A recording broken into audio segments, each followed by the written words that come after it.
Hello friends, welcome back to my channel. তো বন্ধুরা, নতুন একটি ভিডিওর সাথে তোমাদের সকলকে জানাচ্ছি আরও একবার ওয়েলকাম। তো বন্ধুরা, এখন বাজে হচ্ছে সকাল 6টা। তো এখন থেকে আমি আমার ভিডিওটা শুরু করছি। তো আজকের ভিডিওটা হচ্ছে আগমনী, ঠিক আছে? আগমনীর শ্যুট আছে। শ্যুট বলতে তো আমার এক ভাগ্নি আছে, তো আগমনীর শ্যুট করবে, তো ওখানেই যাব, ঠিক আছে? তো চলো, তোমরা ভিডিওটা দেখতে থাকো, আশা করছি ভালো লাগবে। চলো। তো দেখো, আমরা এখন বেরিয়ে পড়েছি। আর এই দেখো, সকালে পরিবেশটা এত সুন্দর না দেখতে। তো দেখো, লোকজন নেই, গাড়ি ঘোড়া নেই, খুব সুন্দর মানে সকালে পরিবেশটা, তাই না বলো? আর এই হচ্ছে আমার সেই ভাগ্নি, যে হচ্ছে আগমনী শ্যুট করবে। তো ওকে দেখতে কেমন লাগছে অবশ্যই কিন্তু তোমরা কমেন্ট করে জানিয়ে মানে জানাবে, ঠিক আছে? তো চলো, আমরা এখন যাই, তো যেখানে শ্যুট হবে তো সেখানে যাচ্ছি। তো আমরা কাছাকাছি চলেও এসেছি। তো এই দেখো, আমরা চলে এসেছি, এই মন্দিরটাতেই হচ্ছে হবে আগমনী শ্যুটটা। তাহলে তোমরা পুরো ভিডিওটা দেখতে থাকো, আশা করছি ভালো লাগবে। আর হ্যাঁ, ভিডিওটা যদি তোমাদের ভালো লেগে থাকে তাহলে অবশ্যই লাইক, কমেন্ট, শেয়ার করো আর সাবস্ক্রাইব করে আমার পাশে থেকো। তো দেখো, আগমনী শ্যুট শুরু হয়ে গেছে। তো এখানে না মিউজিক হচ্ছিল, তো আমি না মিউজিকটা মিউট করে দিয়েছি, কারণ মিউজিক থাকলে কপিরাইট চলে আসে। আমি যতই নো মিউজিক মানে নো কপিরাইট মিউজিক দেই না কেন, তবুও না কপিরাইট চলে আসে, কেন জানি না। তো তোমাদের সাথে এরকম কার কার হয় তোমরা একটু কমেন্ট করে জানিও তো, যে তোমাদেরও কি এরকম হয়, নো কপিরাইট সং ইউজ করলে কি পরে আবার কপিরাইট চলে আসে? তো আমার সাথে তো এটা খুবই হয়। তো সেই জন্য না আমি এখন থেকে না ভিডিওতে কোনো মিউজিক ব্যবহার করি না, কারণ কপিরাইট চলে আসে। তো সেটা একটা মানে চিন্তার বিষয়, কপিরাইট ক্লেম থাকলে খুবই খারাপ লাগে। তো যাই হোক, তোমরা ভিডিওটা দেখতে থাকো।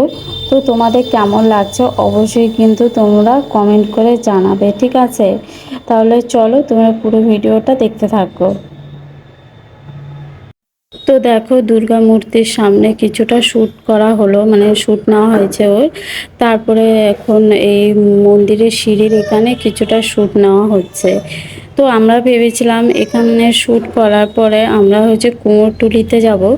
তো কুমোরটুলিতে গিয়ে দেখি যে এখনও গেট খোলেনি, মানে ঘুম থেকে ওঠেনি, সব গেট বন্ধ। তো সেখানে শ্যুটটা নেওয়া হয়নি। তো পরে এখানেই মানে ওর পুরো শ্যুটটা নেওয়া হলো, এখানেই শেষ করতে হয়েছে ওর মানে আগমনী শ্যুটটা।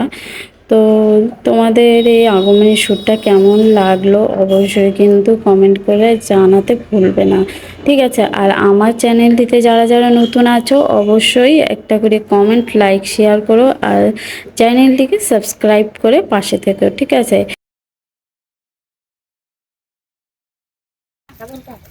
তো আমাদের শুটিং শেষ হয়ে গেল, আগমনীর শুটিং। তো এখন আরো এক জায়গায় যাবো, ওখানে একটু শুটিং আছে, ওখানে হবে।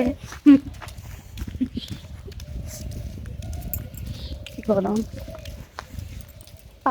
তো দেখো বন্ধুরা, আমাদের আগমনী শ্যুট শেষ হয়ে গেছে। তো এখন আমরা বাড়ির দিকে যাচ্ছি। আর এই দেখো বন্ধুরা, সকাল 6টা বাজে। তো সকাল 6টার সময় এত গরম, আর কি রোদের তেজ দেখতে পাচ্ছ, তোমরা তো দেখতেই পাচ্ছ। আর এই দেখো, আমাকে ঘেমে আমি পুরো শেষ, মানে ঘেমে মানে স্নান করে উঠেছি, এইরকম অবস্থা। তাহলেই বলো, সকাল 6টার সময় যদি এত গরম থাকে তাহলে যত বেলা হবে তাহলে আরও কত গরম পড়বে। সে যাই হোক, তো কী আর করা যাবে গরম পড়লে, তাই না? তা তোমরা কিন্তু অবশ্যই কমেন্ট করে জানিও ভিডিওটা কেমন হয়েছে, ঠিক আছে? তাহলে চলো, আজকে এখানে শেষ করছি। সবাই ভালো থেকো, সুস্থ থেকো, টাটা।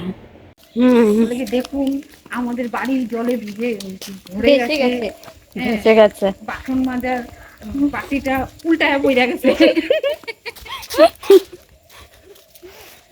এই সমস্ত কথা উইরা যাইতেছে। এই শাড়িটা পরেও কমফোর্টেবল, মানে শাড়িটাও বড় সড়ো, হালকাও আছে। কত সুন্দর সকালের পরিবেশটা, তাই না? হ্যাঁ, তো ভালো লাগে। মন্দিরটা থেকে আসতে ইচ্ছে করতেছিল না। আর কি, এই দেখ জবা ফুল গাছটা কোথায়।